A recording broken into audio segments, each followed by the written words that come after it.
Bonjour à vous et merci d'être présent pour ce débat en direct sur les réseaux sociaux. Comment enlever le vaccin des mains de Big Pharma? C'est la question à laquelle nous allons tenter de répondre ce soir avec vous. Charlotte Balavoine, bonjour. Vous êtes responsable pour le PCF de la campagne Pas de profit sur la pandémie. Marc Botanga, vous êtes député européen, membre du Parti des travailleurs de Belgique et membre de la gauche au Parlement européen. Et Alexandre Feltz, vous êtes adjoint à la santé de la maire de Strasbourg et vous êtes également médecin généraliste. Bonsoir et puis merci évidemment à vous d'avoir accepté de participer à ce débat. Les vaccins sont au cœur d'une actualité bouillonnante, c'est le moins qu'on puisse dire. Chaque jour, on assiste à un nouvel épisode qui ne permet pas forcément d'ailleurs d'y voir plus clair que la veille. Une foule de questions se posent. Au cœur du problème, dans nos pays en tout cas, le monopole des grands groupes pharmaceutiques sur la recherche, la production et la commercialisation des vaccins. On parle bien sûr ici des vaccins contre le Covid. Pour que l'on comprenne bien la suite, j'ai envie de vous demander, Alexandre Feltz, de nous expliquer peut-être en quelques mots, là je parle aux médecins, quels sont les vaccins qui sont actuellement les vaccins administrés en France et dans quelle proportion, et on verra ensuite avec Marc Botanga le rôle que joue l'Europe dans ce processus. Qu'est-ce qu'on a à l'heure actuelle comme vaccin, Alexandre Feltz? Alors donc on a le premier vaccin qui est arrivé, c'est Pfizer avec cette nouvelle technologie de l'ARN qui très rapidement n'a pas honoré ses engagements. On verra tout à l'heure en termes de production avec une seule usine en Belgique. Ensuite on a eu Moderna, mais qui a des productions assez faibles. Le député nous dira aussi pourquoi l'Europe a acheté si peu de Moderna, puisqu'il y a très peu de Moderna. Et puis on avait AstraZeneca, qui est une autre technologie, qui a des éléments de conservation plus simples, en frigo plus classique, et qui devait aider notamment à la vaccination en médecine générale. Moi, j'ai vacciné plusieurs dizaines de patients ces derniers jours avec AstraZeneca, et avec le problème là aujourd'hui d'effets secondaires qui sont à évaluer et qui ont fait une suspension des vaccinations. Ça a été assez étonnant cela, hein. Des collègues étaient en train de vacciner et donc ils ont dû arrêter de vacciner. Moi-même, c'est un patient qui m'a appelé pour me dire que la vaccination était suspendue. Donc on voit aussi les problèmes de démocratie autour de ces décisions. Voilà, donc on a 3 vaccins et un prochain qui s'appelle Johnson, qui devrait arriver, hein, qui a été validé au niveau européen, qui devrait arriver en avril et dans nos pays, et qui a l'avantage aussi de se conserver en frigo classique, et qui a aussi l'avantage d'avoir une seule injection. Voilà. Donc, mais on nous dit déjà, et donc on rentre dans le sujet, qu'il y aura déjà des problèmes de production et qu'il y aura déjà des problèmes d'approvisionnement. C'est ça qui est assez terrible, c'est que les industriels aujourd'hui n'arrivent pas à s'engager sur des délais de livraison et sur des nombres de vaccins, ce qui, on en reverra tout à l'heure, mais qui nécessite des acrobaties des professionnels au quotidien, et des adaptations et un stress social très important, puisque on est obligé comme décommander. Moi, j'ai dû rappeler les 20 patients que je devais vacciner hier et demain, et puis l'incertitude toujours, qui est quand même quelque chose de terrible aujourd'hui. Alors, on y reviendra tout à l'heure plus longuement. Simplement, une petite question complémentaire. Dans votre pratique, vous y avez en partie répondu là, mais est-ce qu'on peut dire que vous n'avez pas, au niveau d'une ville comme Strasbourg, ou au niveau d'un département, par exemple, comme le Bas-Rhin, dont on va beaucoup parler, je m'excuse pour ceux qui ne sont pas forcément de cette région-là, mais est-ce vous avez assez de vaccins, suffisamment de vaccins pour répondre aux besoins de la campagne de vaccination telle que l'épidémie le justifierait, le nécessiterait aujourd'hui? Alexandre Feltz, juste un petit mot, on reprendra tout à l'heure là-dessus.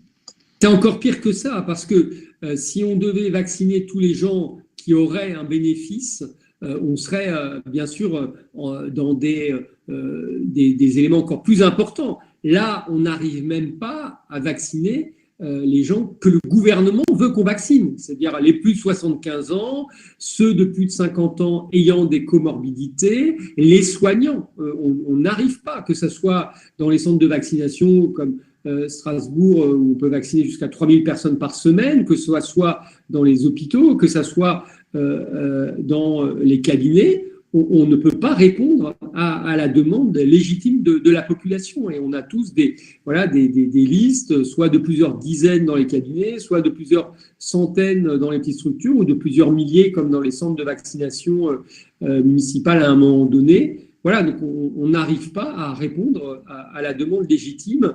Et donc, il y a un vrai problème d'engagement, de production industrielle et de respect des engagements par les laboratoires aujourd'hui.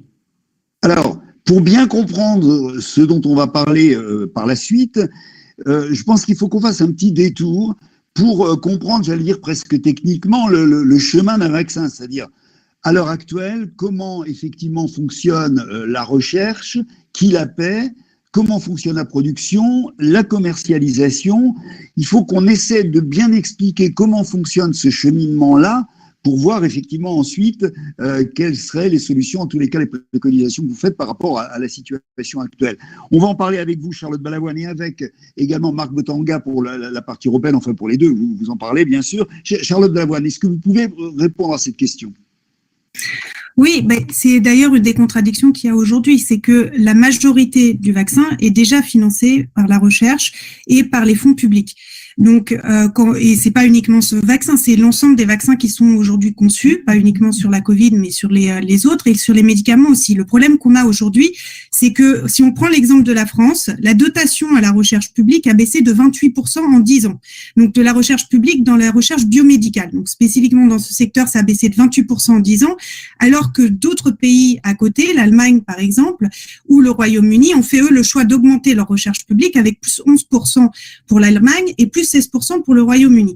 Donc, il y a déjà un déficit au niveau de la recherche en France et ça explique aussi en partie la lenteur que on a pu avoir dans la production du vaccin en France ces derniers mois avec Sanofi, par exemple.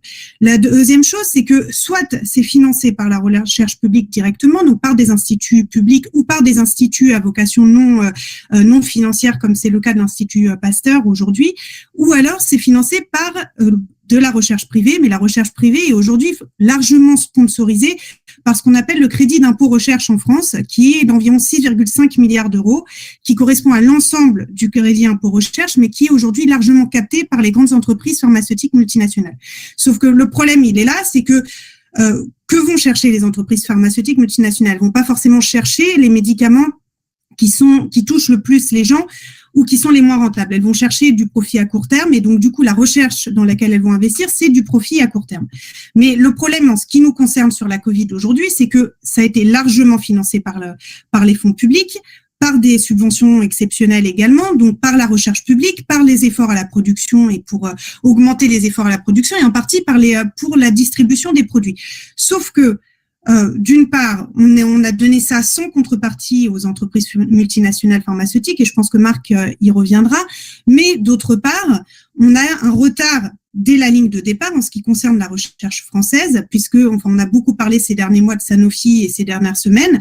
Sanofi, depuis quelques années, a un tiers de recherche en moins, de secteur recherche, par rapport aux autres entreprises multinationales pharmaceutiques. Donc, du coup, c'est là toute la contradiction. C'est on finance, on ne demande pas de contrepartie, et en même temps, ce qu'on demande aux entreprises pharmaceutiques, c'est soit de faire dans la philanthropie, bon, c'est pas leur rôle, mais donc, du coup, c'est de rechercher le plus de profit. Donc, pas forcément d'aller chercher l'efficacité ou d'aller chercher ensuite à se faire le moins de profit sur la pandémie ou de moins de profit de façon globale. Et nous, c'est tout ce système-là que l'on dénonce aujourd'hui, c'est-à-dire on finance de façon générale la recherche publique et ensuite ces recherches vont être captées par des entreprises multinationales pharmaceutiques qui vont les patenter, donc qui vont mettre des brevets dessus et qui vont pouvoir exploiter les résultats de cette recherche à des buts lucratifs et non pas pour finalement permettre à la population d'avoir accès aux soins et d'avoir accès aux médicaments. Marc Botanga, donc, quel rôle joue l'Europe dans cette histoire? Parce que j'allais dire qu'on en a déjà parlé, on parle de l'Europe depuis la fin de l'année dernière, spécialement évidemment concernant les vaccins depuis le mois de janvier et février. J'allais dire que plus ça va, moins ça devient clair. Vous avez été l'un de ceux qui a dénoncé l'opacité qui entoure notamment passé entre l'Union européenne et les laboratoires. Je voudrais qu'on fasse le point pour savoir où est-ce qu'on en est aujourd'hui, mais peut-être avant, nous expliquer quel est le rôle le rôle technique presque de l'Union européenne dans la commande des vaccins et la répartition des vaccins, de manière à ce que ce soit clair aujourd'hui, puisque les choses, on a l'impression, ont un peu glissé quand même depuis le début. Est-ce que vous pourriez nous réexpliquer ce rôle de l'Union dans tout ce schéma qu'on est en train d'expliquer là? Bonsoir d'abord, merci pour l'invitation. Je pense que c'est vraiment effectivement, comme vous l'avez souligné, le moment d'en discuter parce que c'est l'actualité. Les gens se posent des questions, les gens sont frustrés, je le sens quand même. Donc on vient d'avoir en Belgique par exemple, pour prendre un exemple et qui est un peu similaire, semblable à ce qui a été raconté sur Strasbourg.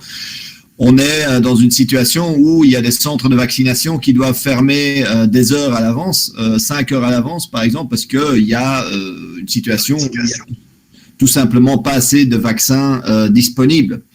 Donc ça, c'est évidemment une frustration. Et l'Europe, quel rôle est-ce qu'elle joue? En fait, effectivement, il y a eu un glissement. Il y a une hésitation, au moins publique. Je ne vais pas dire qu'elle était réelle ou pas, mais il y a une hésitation entre... D'une part, la grande déclaration de la présidente de la Commission européenne en avril, en disant que nous ferons de ce vaccin un bien commun universel, parce qu'il est tellement important, etc. Et ensuite, la stratégie réelle qui a été mise en place. Donc là, il y a eu un glissement important. C'est quoi le glissement? C'est tout simplement, on est passé de l'idée de nous allons ouvrir la technologie, partager la technologie le plus largement possible à travers une série, on peut y revenir si ça intéresse pour la discussion, mais à travers toute une série de mécanismes qui existent ou qui ont été récemment mis sur pied, à une situation où on est passé vers une philosophie j'ai envie de dire nationalisme européen du vaccin, où c'était nous allons essayer de nous accaparer, de rafler la majorité ou la plus grande partie de vaccins possibles. Et donc là, la Commission européenne est rentrée dans les accords de préachat, les accords bilatéraux de préachat. Enfin, je dis bilatéraux parce que c'est des accords à chaque fois avec une entreprise particulière, hein, genre avec Pfizer, on fait un accord avec Moderna, avec AstraZeneca, etc. Et de dire, voilà, nous réservons auprès de vous autant de doses. Nous vous payons ce montant-là et nous allons ce qu'on appelle en anglais de-risk, dérisquer, transférer le risque de l'investissement vers l'autorité publique. C'est-à-dire, comme vous savez que les vaccins sont développés en différentes phases, etc. Donc c'est pas comme si on commençait à produire tout de suite et que non, il y a différentes phases. On l'a vu maintenant avec les différentes phases d'essais cliniques, etc. Donc on a eu l'occasion d'apprendre quelque chose. Mais en fait, donc l'Union européenne est intervenue pour dire, nous savons que si on doit vous laisser faire, si vous devez prendre le risque, que ce vaccin ne sera jamais développé à la vitesse qu'on veut. Et donc, nous allons transférer le risque, non seulement au moment du développement et de la production, mais aussi pour les vices cachés. Si jamais après il y a un souci, nous allons... Donc en fait, c'est vraiment, on a mis, j'ai envie de dire, le marché, hein, le sacro-saint libre marché, on l'a mis sur pause. Et on a dit non, ne vous inquiétez pas, faites ça et nous on prend tout le risque financier. Et ça a permis en fait le développement assez rapide de ces vaccins. En plus, effectivement, comme ça a été rappelé, c'est basé évidemment sur des années et des décennies de recherche publique. Hein. AstraZeneca, on en parle, c'est l'université d'Oxford.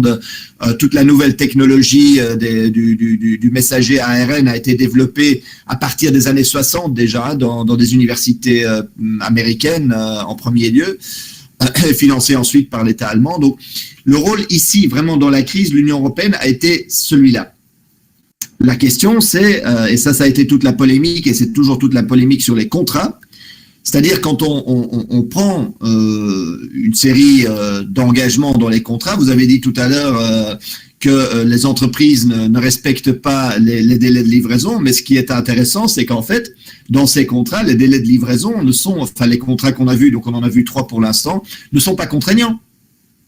Et donc, quand vous négociez des contrats qui ne sont pas contraignants, on en discutait ici avec un directeur d'hôpital en Belgique qui dit, bon, moi j'ai un peu l'expérience de discuter avec les entreprises pharmaceutiques, si vous n'avez pas un engagement de résultat, on fait ce qu'on veut. Voilà, je pense que d'ailleurs ça va de soi.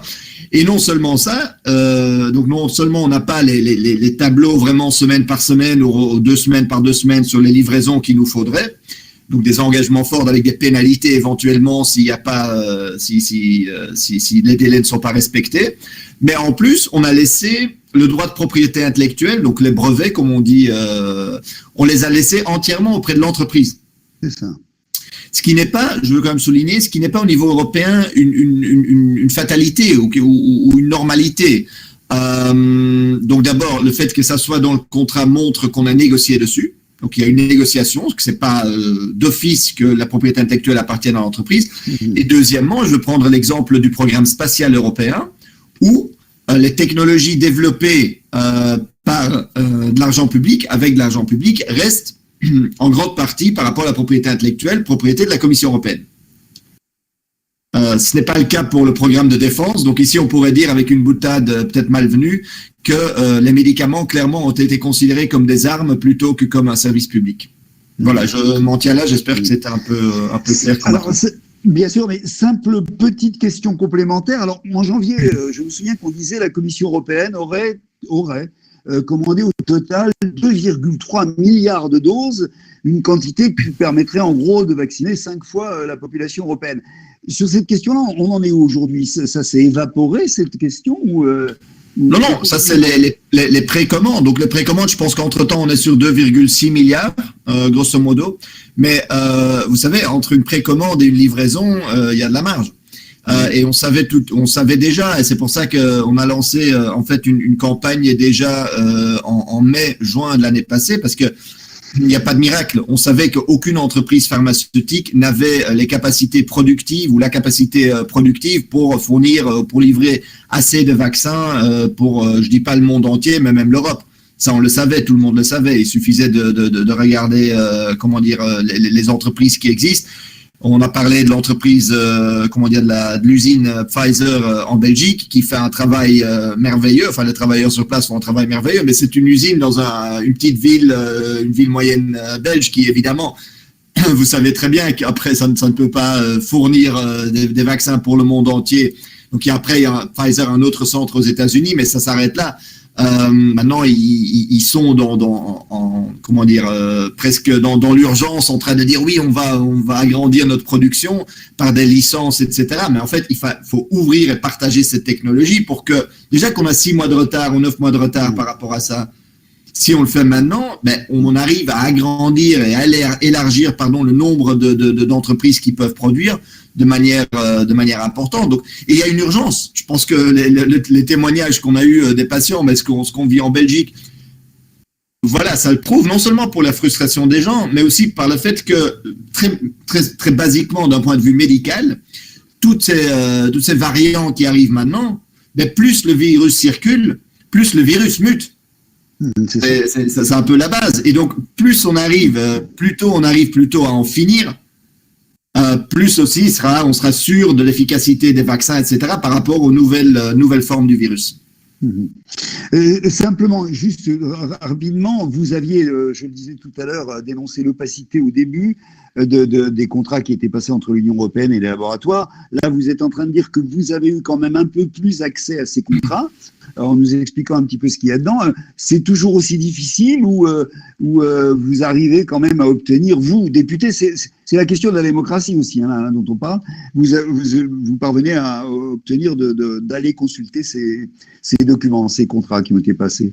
Alors, il y a eu 3 contrats qui ont été plus ou moins publiés. Donc, la première fois qu'on a vu un contrat, c'était celui avec l'entreprise CureVac, qui est une entreprise qui travaille aussi sur un vaccin à messager ARN en Allemagne. Et là, c'était un peu la caricature en fait de ce que vous voyez dans les films. Donc, où vous devez aller dans un bâtiment, vous passez par la porte arrière, on vous confisque votre téléphone, vous pouvez lire le contrat censuré, etc. avec un fonctionnaire en face. Enfin, soit. On a vu circuler les images de ça. Exactement. Mais donc ça, on a dénoncé. Et on a eu alors accès publiquement, donc publié sur le site de la Commission européenne, au contrat AstraZeneca, contrat CureVac et le contrat avec Sanofi GSK.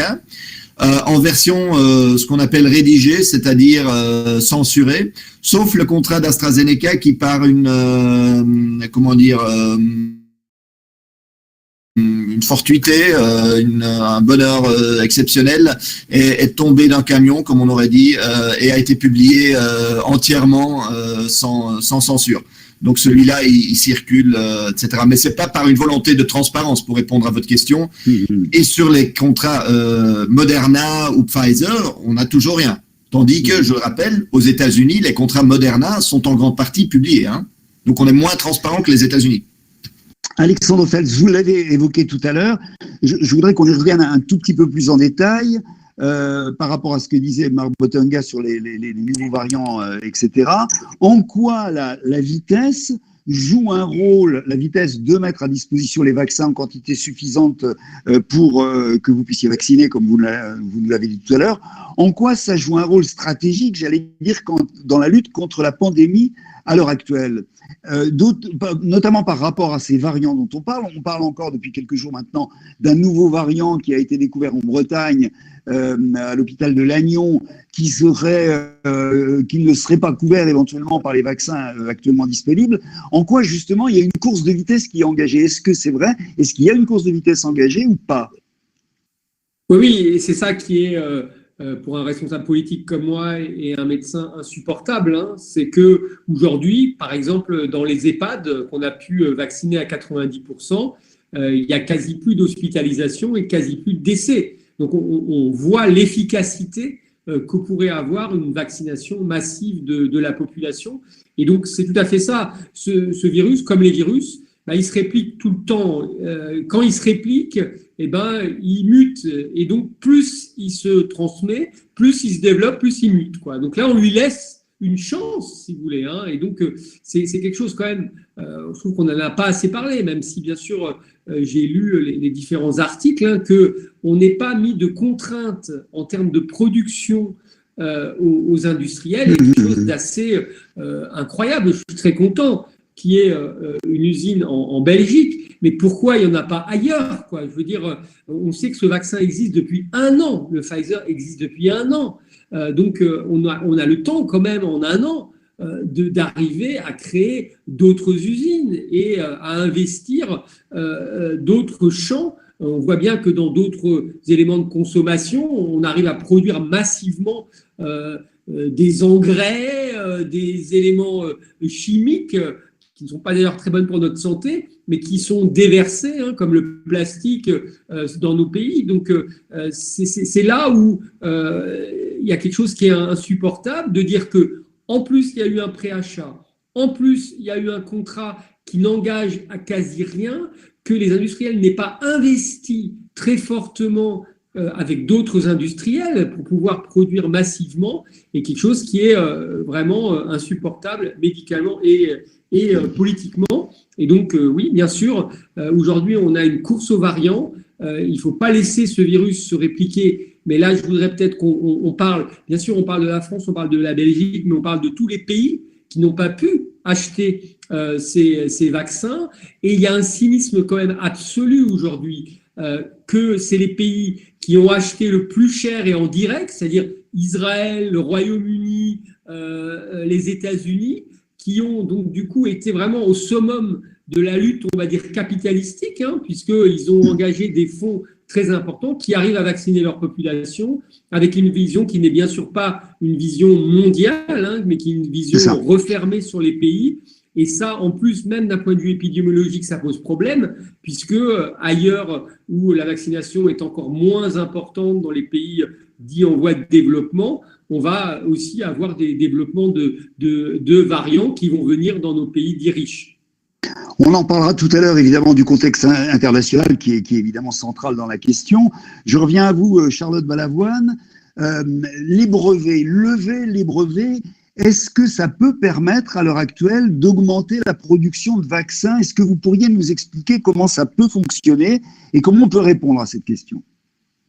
Oui, alors déjà pour commencer, quand on dit il faut lever les brevets, aujourd'hui on a les outils juridiques qui existent, donc c'est pas quelque chose qui est totalement abstrait. Il y a notamment l'article 31 de l'OMC, donc l'Organisation mondiale du commerce, qui régit la question de propriété intellectuelle. Et cet article 31, s'il était activé, ce qui est d'ailleurs demandé par aujourd'hui l'Afrique du Sud, l'Inde et une coalition d'une centaine de pays, si cet article 31 était levé, ça permettrait de lever les brevets sur les vaccins anti-Covid. Donc ça, c'est quelque chose qui est porté aujourd'hui au niveau international et qui est majoritaire, mais qui malheureusement rencontre le blocage de la France, notamment des pays riches et de l'Union européenne. Et donc ça, de façon constante, alors même que Emmanuel Macron était le premier en mai dernier à dire qu'il fallait faire des vaccins des biens communs de l'humanité, etc. Donc c'est la première chose, c'est de dire ces outils ils existent au niveau international, mais ils existent aussi au niveau national. Parce qu'aujourd'hui, au niveau national, on a plusieurs outils. On a la loi d'urgence sanitaire qui a été votée en 2020 et qui permet la réquisition d'un certain nombre d'entreprises pour pouvoir produire en nombre conséquent les vaccins, donc ce qu'évoquait Alexandre il y a quelques minutes. Donc nous, c'est ce qu'on demande par exemple avec Sanofi aujourd'hui, c'est qu'on a les capacités de produire les vaccins, seulement il faut que ces capacités soient mobilisées et pas uniquement pour faire du flaconnage comme c'est le cas aujourd'hui, c'est-à-dire une production à la marge, mais qu'ils soient mobilisés pour pouvoir réquisitionner ces entreprises. Et ensuite, en France, il y a aussi cette possibilité dans le Code de la santé de mettre en place des licences obligatoires.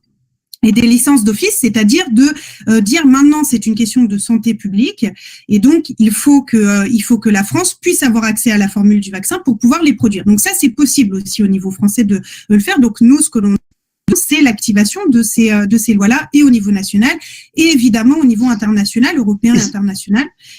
Oui. Simplement, je vous interromps. Et on a les laboratoires, une fois les brevets levés, une fois les formules dans la main des laboratoires pour produire. C'est ça. Ce sera aussi la question. Absolument, absolument. Donc, du coup, l'idée que nous, on porte derrière, c'est une question de la mutualisation de la production. Parce qu'aujourd'hui, on voit, il n'y a aucun laboratoire pharmaceutique seul qui peut produire de façon suffisante pour l'ensemble de la population. Et quand je dis l'ensemble de la population, c'est évidemment au niveau national, au niveau européen et mondial. Parce qu'évidemment, on ne s'en sortira pas uniquement chacun dans notre coin. Donc, cette question, elle est là. Sauf qu'aujourd'hui, qu'est-ce qui se passe? Ce qui se passe, c'est que face à cette pression qui monte, donc je rappelle que 70% des Français dans le dernier sondage qui est paru dans le journal du dimanche il y a 2 semaines disaient qu'ils étaient favorables à ce que le gouvernement oblige les laboratoires pharmaceutiques à partager les connaissances. Donc, et 63% étaient favorables à la levée des brevets. Donc, on a aujourd'hui une majorité de la population et au niveau français et au niveau mondial qui porte ces questions-là. Que dit aujourd'hui le gouvernement français et que dit la Commission européenne? Déjà, ils bloquent les négociations depuis des mois pour éviter qu'on active cet article 31 et cette proposition qui est faite par cette coalition de 100 pays. Mais aujourd'hui, ils nous disent, avec les brevets, on va pouvoir produire suffisamment parce que au lieu d'avoir des licences obligatoires, on va faire des licences volontaires. C'est-à-dire que les laboratoires pharmaceutiques, volontairement, vont choisir de partager leurs connaissances à d'autres laboratoires pharmaceutiques pour pouvoir produire. Bon, sauf que ça ne marche pas. Et on le voit aujourd'hui avec Sanofi qui doit produire les vaccins, qui en produit qu'une partie. Non seulement ça marche pas, parce que les laboratoires pharmaceutiques n'ont aucune raison de se mettre d'accord entre eux pour mutualiser la production, alors que chacun de leur côté, ils peuvent en tirer des bénéfices énormes.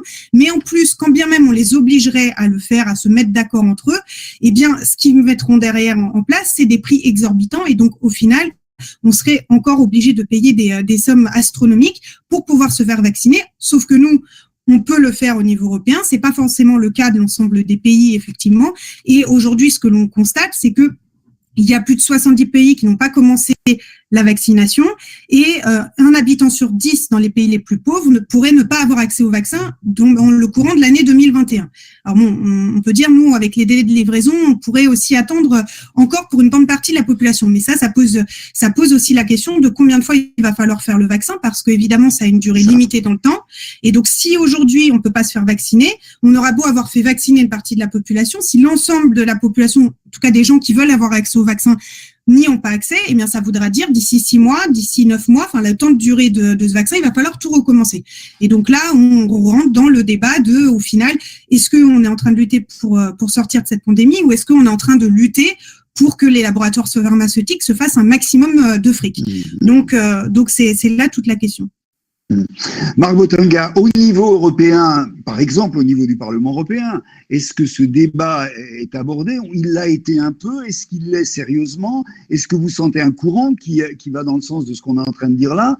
Il y a quand même, on vient de le rappeler, vous avez été plusieurs à le rappeler, il y a quand même effectivement 100 pays qui sont au niveau mondial, à l'initiative au départ de l'Inde et de l'Afrique du Sud, qui sont pour, évidemment que ça fonctionne comme ça. Est-ce qu'au niveau du Parlement européen, aujourd'hui, vous sentez un courant qui va dans ce sens-là? Je pense que voilà, le débat est là, le débat a le mérite d'exister. Vous avez sans doute vu circuler sur Facebook cette carte avec les États qui soutiennent et les États qui soutiennent pas la proposition de suspendre les brevets faite par l'Inde et l'Afrique du Sud. Est-ce que y a un courant? Oui, je pense qu'il y a de plus en plus de députés qui sont en faveur. On a même voté un amendement la plénière précédente, mais bon, c'est vrai que c'était plus symbolique qu'autre chose, mais je pense qu'il y a un courant, je pense qu'il y a moyen d'avancer et ce qui va faire la différence, soyons clairs, ce n'est pas la Commission européenne. Vous savez que le commissaire en charge ici, il est bien connu chez vous, c'est Monsieur Thierry Breton. Alors, Monsieur Thierry Breton n'est pas particulièrement ouvert au débat. À ce sujet, pour lui, ce qui compte, c'est la compétitivité des entreprises. Qui d'ailleurs, ceci soit dit en passant, n'est pas du tout mise en discussion par l'ouverture du brevet sur ce vaccin-ci. Je veux dire, en pandémie, je pense que le seul droit qui n'a pas été limité pendant cette pandémie aura été le droit à la propriété intellectuelle des grandes entreprises pharmaceutiques. Et voilà, on voit que la Commission européenne tient à ce brevet parce qu'elle est dans une logique où elle dit, voilà, on défend les intérêts des grandes industries pharmaceutiques occidentales. C'est d'ailleurs avec 16 entreprises qu'elle a fait les contrats en premier lieu. Donc, elle n'a pas été voir ailleurs non plus. Elle n'a pas vraiment pris au sérieux d'autres expériences.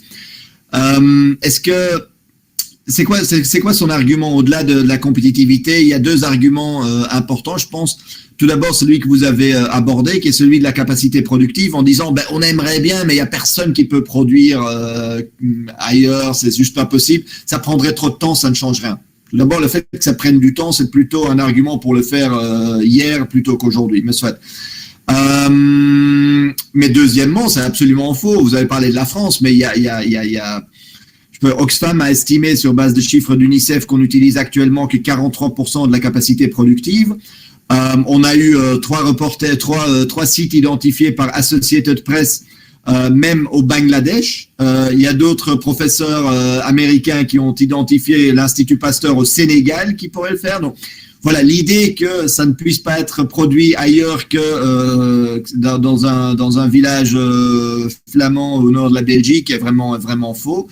Et en plus, ça prend même pas tellement de temps. Les estimations varient entre 2 et 6 mois pour mettre sur pied une ligne de production. Donc, on n'est même pas sur quelque chose qui nous aidera d'ici 2024. Je veux dire, ça serait assez rapide. Un deuxième argument, c'est celui de l'innovation, que vous avez peut-être entendu. C'est ça.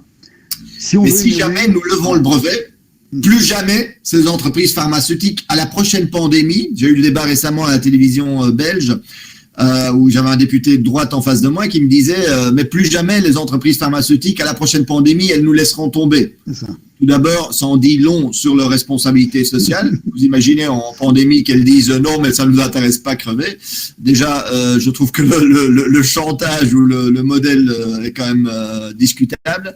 Mais de deux, je veux quand même souligner que l'innovation ici est en grande partie publique, Parce que je prends toujours cet exemple qui est sorti. En fait, la Commission européenne a un partenariat public-privé sur les médicaments qu'on appelle innovateurs, c'est-à-dire des médicaments dont elle juge qui méritent plus d'investissement dans la recherche, etc. Et en 2017, déjà, elle a proposé dans ce cadre-là aux industries pharmaceutiques de faire plus sur les épidémies futures, probables, parce que bon, une pandémie, c'est un peu une surprise, mais en même temps, dans le corps médical et la recherche, c'est pas non plus que personne n'y pensait. Je veux dire, ça pouvait arriver un jour ou l'autre, voilà. Et en fait, au moment où la Commission européenne propose d'investir davantage d'argent public européen dans cette recherche-là, les entreprises freinent totalement en disant oui, mais ça nous intéresse moyennement. On préfère que vous mettez ça dans ce qu'on appelle des blockbusters ou enfin des médicaments stars qui vont rapporter beaucoup plus. Parce que vous savez, à la base, souvent un vaccin en période normale n'est pas forcément le produit qui rapporte le plus. Donc, disons qu'ici déjà, le fait qu'on ait ce vaccin aussi rapidement, le fait qu'il y ait eu l'innovation, etc., a été financé en grande partie par des fonds publics. La question qui va se poser effectivement et que je trouve intéressante, et je sais qu'elle est posée en France et dans d'autres pays, c'est est-ce que c'est normal que pour des vaccins ou des médicaments essentiels, on soit tellement dépendant de la bonne volonté d'acteurs qui ont un but lucratif, qui ont en premier lieu un but lucratif, et vous êtes bien placé, je pense, en France pour discuter Sanofi sur les investissements en recherche, les dividendes, etc. Mais ça, je vous laisse évidemment. Merci. Justement, Alexandre Fels, en quoi justement le fait qu'on soit dans un système privé, ça vous impacte, ça impacte votre travail, votre activité au niveau d'une ville, au niveau de votre activité de médecin et de votre activité de personne qui gère la vaccination des gens au niveau d'une ville. À quel niveau ça vous impacte, ce côté-là? Je vais donner un exemple qui a l'air à la marge, dont on n'a pas beaucoup parlé, mais qui est aussi du transfert d'argent public vers le privé, pour bien faire expliquer que c'est un choix politique. C'est un choix politique. Lorsqu'on a voulu mettre en place la vaccination, ici, on a la chance d'avoir un service municipal de vaccination et un service municipal de professionnels de santé qui sont salariés de la ville. Donc, on a pu aller très, très vite. Et très vite, on a pu créer un système de réservation pour les médicaments qui était vaccination strasbourg.eu. En quelques jours, les fonctionnaires de la ville ont réussi à inventer quelque chose de tout à fait opérationnel qui répondait à cette demande de faire de la vaccination de masse. Et on n'a pu résister qu'une semaine. Pourquoi ? Parce qu'il y a eu une injonction de l'État français qui a choisi 3 prestataires privés, dont Doctolib, mais il y en a d'autres, il y en a 3 en fait, qui ont été désignés, avec obligation de tous les centres d'utiliser ce système de réservation. Alors, avec quelles conséquences ? La première, c'était un système qui n'était pas très bon au départ, parce que Doctolib ou les autres ne sont pas faits pour ça. Ils sont faits pour prendre des rendez-vous chez des médecins généralistes ou spécialistes, et pas pour prendre des rendez-vous de vaccination, alors que le nôtre, fait en régie municipale, était complètement adapté à cela. Et avec un jeu terrible, en disant, de toute façon, vous êtes obligés, parce que c'est comme ça que vous aurez la commande des vaccins, des deuxièmes doses de vaccins, si vous voulez.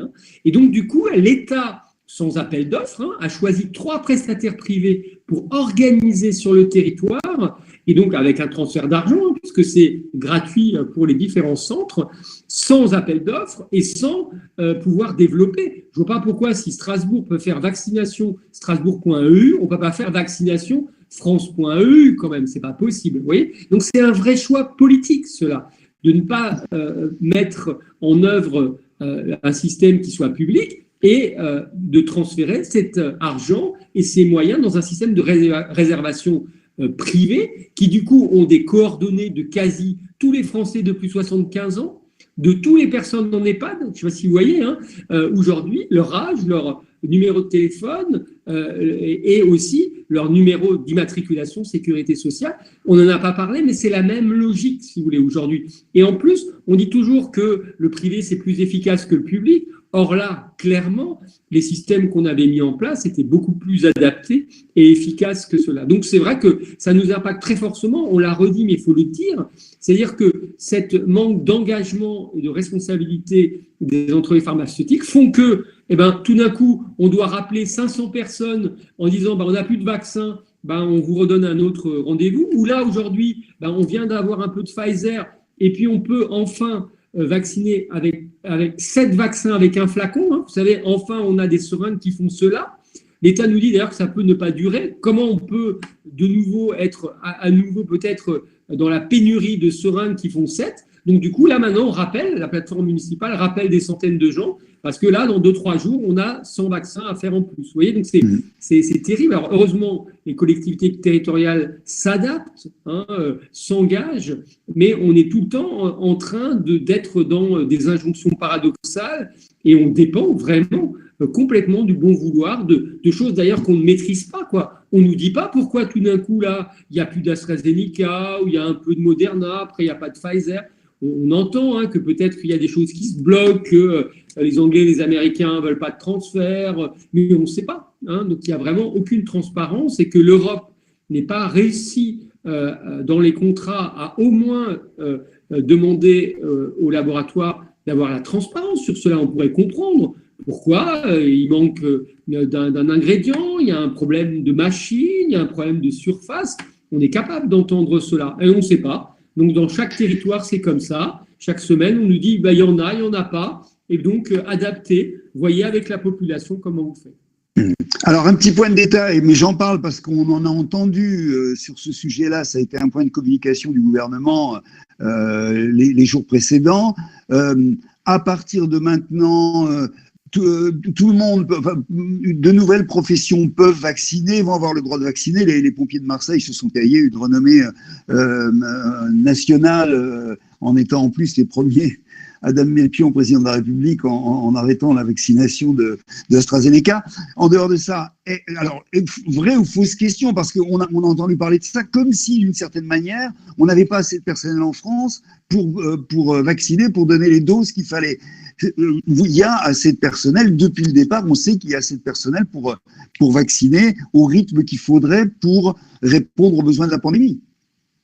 Bien sûr, voilà, je suis médecin généraliste, j'ai les pharmaciens et les infirmiers de proximité. Donc maintenant, on ne peut plus du tout vacciner, puisqu'AstraZeneca était le seul vaccin qu'on avait.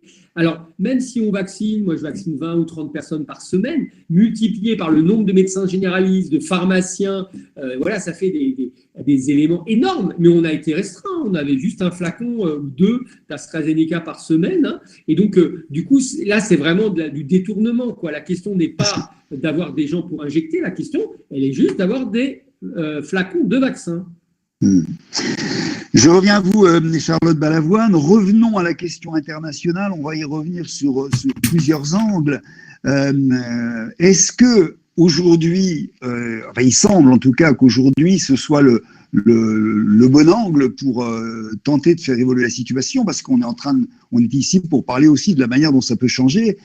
Comment est-ce que vous voyez que ça pourrait changer au niveau international? Est-ce qu'il faut est-ce qu'il faut y croire, ou est-ce qu'on se fait des illusions quand on dit qu'au niveau international, une instance comme l'OMS peut jouer un rôle dans cette histoire? Qu'est-ce que vous en pensez? Et si ce n'est pas le cas, qu'est-ce qui peut faire quoi pour que les choses avancent?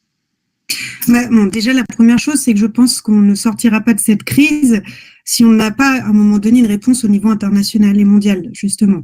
Donc, évidemment, les choses se jouent au niveau international et mondial, ce qui ne veut pas dire, évidemment, que nos gouvernants, de façon indépendante, n'ont pas des responsabilités les uns les autres.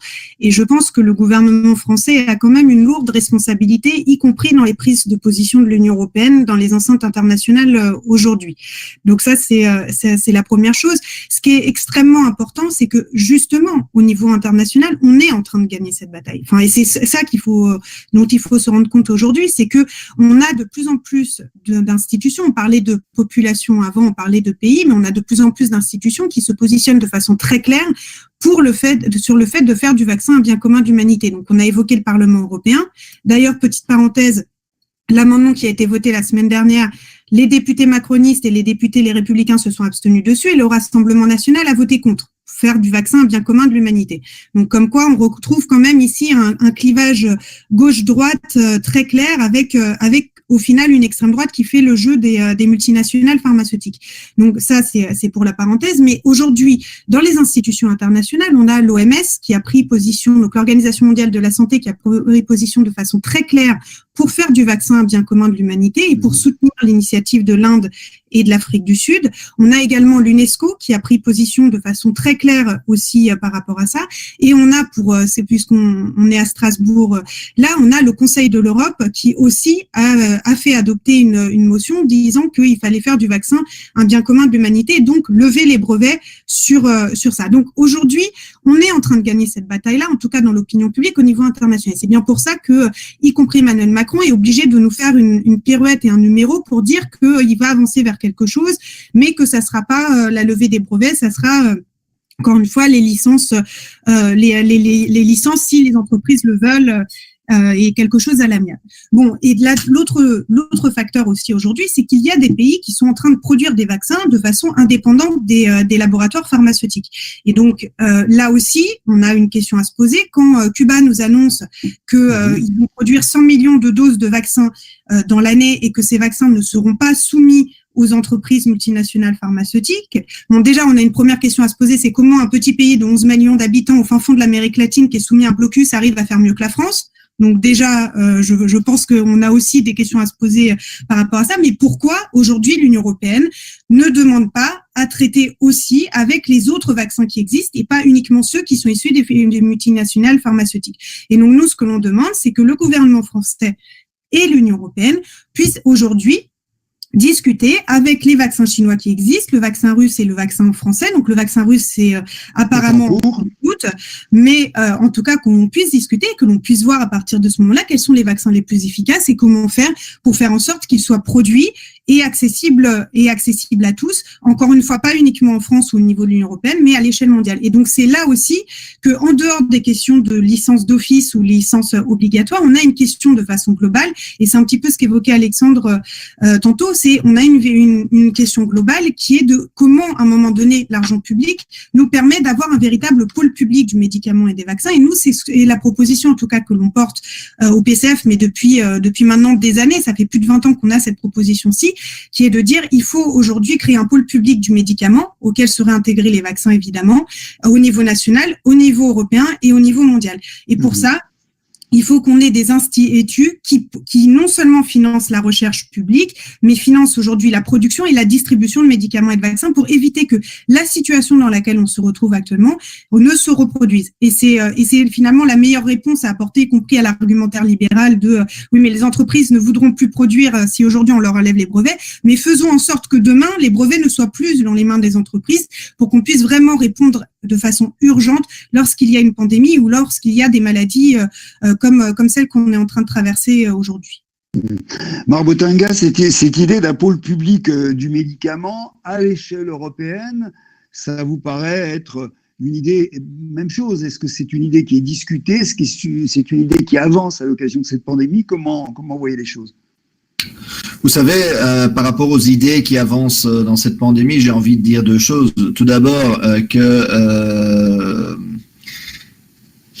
au début de la pandémie, tout allait changer. Et je ne sais pas comment ça se passe maintenant chez vous en France, mais moi, tant de la Commission européenne que des gouvernements belges, j'entends que oui, on va devoir serrer la ceinture, c'était dans la presse belge aujourd'hui, on devra faire des efforts, il y aura l'austérité, etc.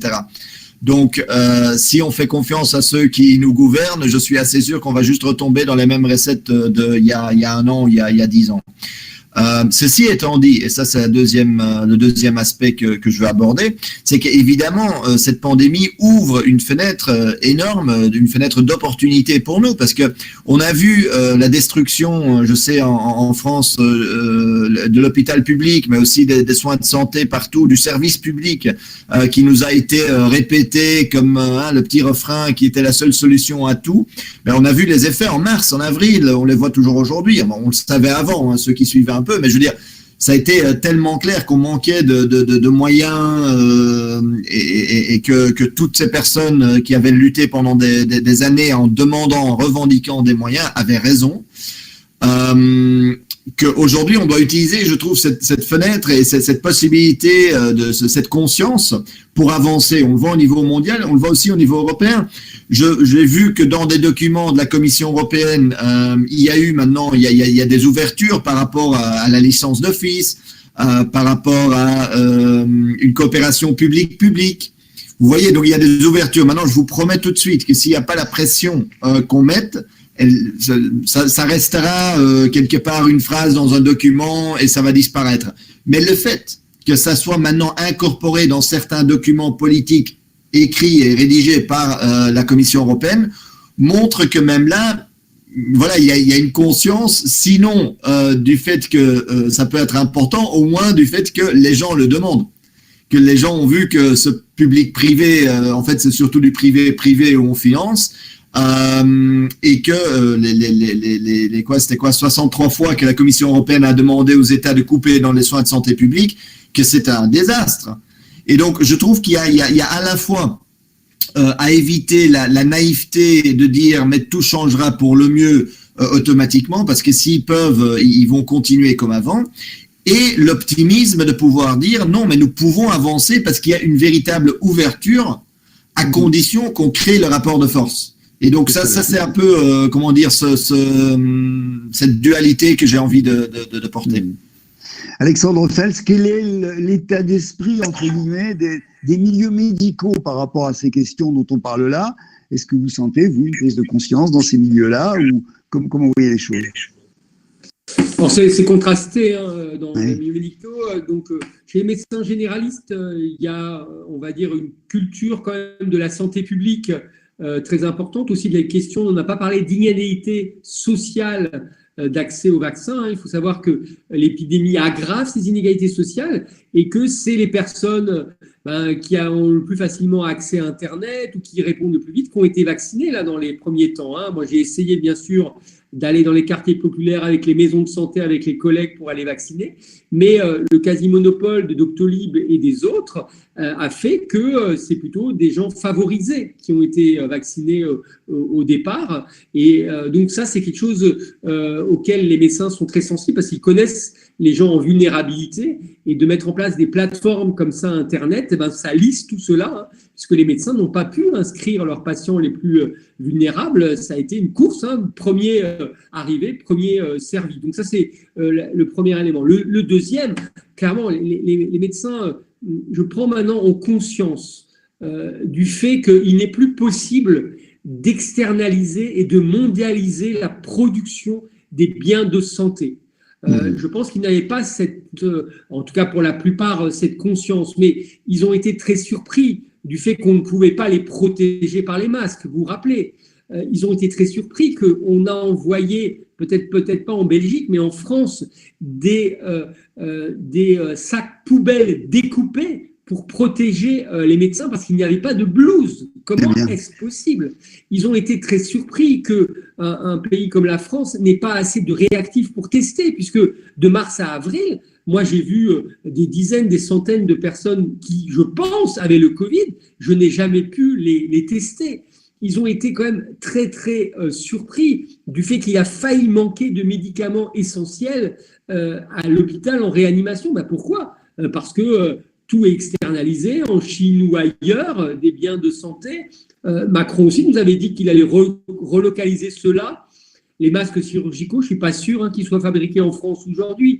Les masques FP2, je ne suis pas sûr non plus. Et là, on vient rajouter une couche. C'est-à-dire que le fait que tout d'un coup, la vaccination devient tendue, avant qu'AstraZeneca soit en suspension, on a dû arrêter pendant une semaine de faire des vaccins parce qu'il n'y avait pas assez de vaccins pour les médecins qu'on les avait donnés aux pharmaciens. Vous voyez la tension qui se crée. Donc je pense que les médecins, maintenant dans leur majorité, ont conscience de cette nécessité de relocaliser la production et de renationaliser la production, mais surtout d'avoir un pôle public fort qui puisse assurer la production et la répartition équitable des biens de santé, et notamment là des vaccins, parce que c'est notre sujet, mais que cette sensibilité-là, maintenant, exacerbée, il y a là beaucoup de colère chez les oui, c'est ça, c'est la question que j'allais vous poser.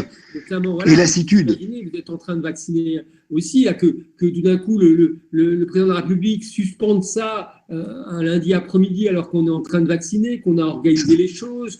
Voilà, donc il y a beaucoup de colère, d'incompréhension, et j'espère de réflexion plus avant sur les questions-là qui nous animent, du bien public, de la nécessité des inégalités sociales et territoriales, locales mais mondiales, et qu'on se rende compte que la mondialisation, que la libéralisation, la financiarisation à tout crin n'assure pas une équité et une égalité d'accès aux soins de santé en France et ailleurs. Et je pense que voilà, cette réflexion-là est en cours et qu'on se rend compte beaucoup. On a dit, moi je trouve que quand même l'image des laboratoires pharmaceutiques est quand même terrible. Alors peut-être qu'ils jouent avec cette question du besoin, de l'envie, d'être dans la frustration. Mais ça ne peut pas durer, ça. Je veux dire, il y a quand même, voilà, les gens sont très contents quand ils arrivent à la vaccination. Mais quand même, je veux dire, de créer de telles frustrations ne sera pas sans conséquences politiques, je le pense. Charlotte Balavoine, que faire? Que peuvent faire ceux qui nous écoutent à l'heure actuelle, qui nous regardent? Qu'est-ce qu'on peut dire? Quelles sont les actions à mettre en place à l'heure actuelle? Déjà, Marc a commencé à le dire tout à l'heure, il faut qu'on continue à se mobiliser pour, de façon globale, remettre dans les mains du public la question de la santé et la question des médicaments et de l'accès aux vaccins. Comment? C'est la question. Donc, comment on a lancé en novembre dernier au niveau européen une initiative citoyenne européenne qui s'appelle Pas de profit sur la pandémie. Et donc, de façon très concrète, cette initiative vise à récolter 1 million de signatures au niveau européen, dans au moins 7 États membres, pour demander un changement législatif à la Commission européenne et faire en sorte que les brevets ne soient plus une entrave à la production de médicaments, de vaccins et de distribution, et en même temps demander la transparence sur les contrats qui sont aujourd'hui faits entre l'Union européenne et Big Pharma, ce dont on évoquait précédemment. Donc aujourd'hui, cette campagne, elle regroupe 200 organisations au niveau européen, un peu plus même. Donc, ça va des ONG aux partis politiques, en passant par les syndicats, etc. En France, où il y a une trentaine d'organisations qui sont membres du comité national. Et aujourd'hui, on a eu différentes actions de façon commune. Chaque organisation a aussi des campagnes propres. C'est le cas du PCF. Aujourd'hui, ce que nous, on a identifié comme prochaines étapes, c'est que, et je pense qu'Alexandre l'évoquait tout à l'heure, un des gros problèmes de cette gestion de la pandémie depuis le début, c'est que les élus locaux ne sont pas concertés. Ni au niveau européen évidemment, ni au niveau français. Et donc aujourd'hui, nous ce qu'on dit, c'est qu'il faut que les villes en tant que telles puissent s'engager dans cette campagne et cette initiative citoyenne européenne. Et donc du coup, j'ai bon espoir que Strasbourg s'engage dans cette initiative-là, en promouvant l'initiative, en faisant en sorte d'afficher clairement le fait qu'on veut faire du vaccin un bien commun de l'humanité, en appelant la population à signer pour cette pétition et à s'engager aussi, et évidemment en interpellant les autorités et le gouvernement pour avoir plus de transparence et pour remettre dans les mains du public ce qui est aujourd'hui financé par la recherche publique. Donc ça, c'est l'action immédiate que l'on mène. Et comme je l'évoquais tout à l'heure, nous, l'action de long terme que l'on mène, c'est vraiment au-delà de cette pandémie, il faut aujourd'hui qu'on construise un pôle public du médicament. Et donc, c'est aussi la proposition forte que l'on porte aujourd'hui, et au niveau national et au niveau européen, faire en sorte d'être de plus en plus nombreux à porter cette exigence-ci et à faire en sorte de reprendre la main un petit peu sur ce qui devrait être considéré comme un droit fondamental, qui est le droit à l'accès à la santé, et ce qui n'est malheureusement pas garanti aujourd'hui à cause de cette gestion de façon globale et à cause, on est aujourd'hui en train de payer les pots cassés de 30 ans de politique néolibérale. Il faut que ça cesse et il faut absolument que ce droit à la santé soit garanti. Donc nous, c'est les deux exigences que l'on a. On tiendra très prochainement en été des assises nationales du médicament auxquelles on associera toutes les forces progressistes, les syndicats, les organisations professionnelles, etc. pour construire aussi nos propositions autour de ces questions-ci.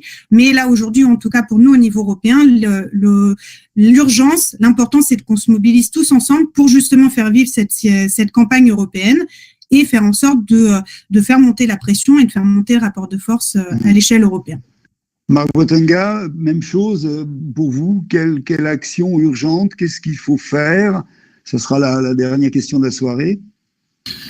Écoutez, je pense qu'effectivement, on doit agir sur plusieurs plans. Donc moi, je dis toujours que quand je fais un discours en plénière du Parlement européen, le poids qu'on peut avoir est celui du mouvement social ou des gens qui se mobilisent en dehors.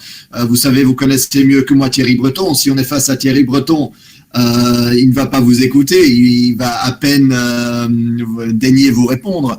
Donc, ce qui change, c'est effectivement la mobilisation des gens, des partis, de la société civile.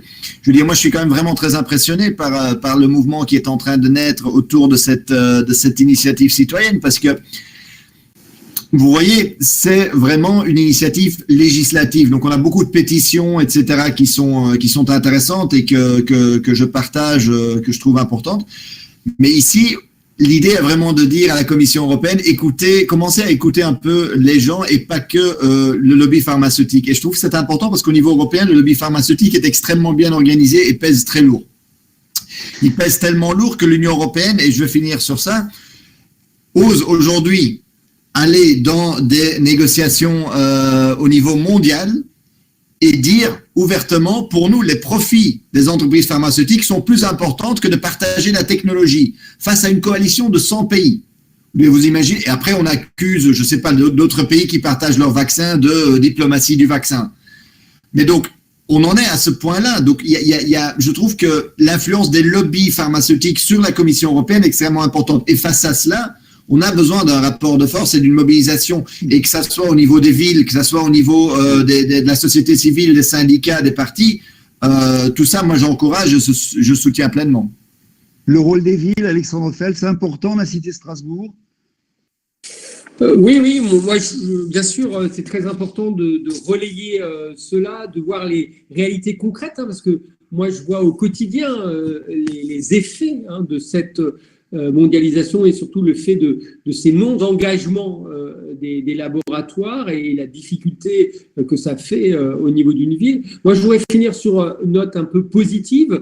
On a eu déjà des épidémies comme cela, notamment l'épidémie du sida, qui a posé les mêmes questions, je ne sais pas si vous vous rappelez, avec des médicaments très très chers, réservés à une petite partie de la population.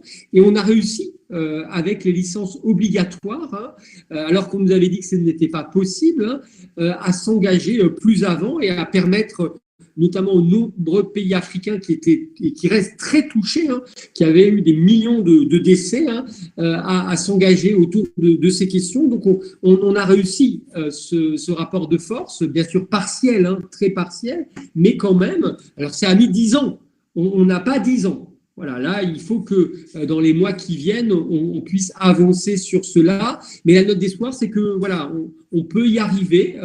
On y est déjà arrivé dans le cadre de l'épidémie du sida sur les médicaments, et que donc on doit y arriver là dans ce vaccin également. Bien sûr, les pouvoirs locaux sont indispensables. Les pays ont bien sûr leur partie, et puis l'Europe doit faire tout son travail bien sûr pour ses mandants, je dirais, c'est-à-dire ces pays, mais plus avant, dans une position humaniste, éthique, qui est indispensable aujourd'hui à la prise en charge de la pandémie.